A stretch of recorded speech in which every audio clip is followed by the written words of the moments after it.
Почитувани сограѓани, безбедносната состојба во Прилеп е излезена целосно од контрола и полека се движи кон точката на вриење. Вчера вечер во гостителски објект во нашиот град беше фрлена бомба која за среќа не експлодирала. Точно 16 месеци одговорноста за безбедноста во државата е во рацете на ДПМН и министерот Панче Тошковски. Во тој период во дневните полициски билтени беа регистрирани 2 инциденти со експлозивни направи, 30 запалени автомобили, 1 опожарен ноќен клуб и недефиниран број на оружени пресметки и насилства во гостителските објекти и градските улици.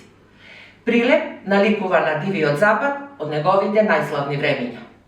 Официјалните бројки на регистрирани инциденти само го потврдуваат фактот дека власта на ДПМН го направи Прилеп опасно и небезбедно место за живење.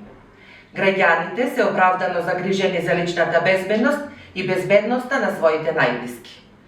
Како одговорна политичка партија, СДСМ уште еднаш алармира за сериозноста на проблемот кој локалната и централната власт упорно го игнорираат.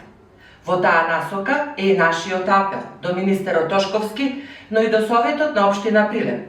Разрешувањето на началникот на ОВР Прилеп, Маријан Станоевски, и командирот на полициската станица од општа надлежност, Горан Колонџовски, ќе биде првиот чекор по создавањето услови за нормализирање на безбедносната состојба.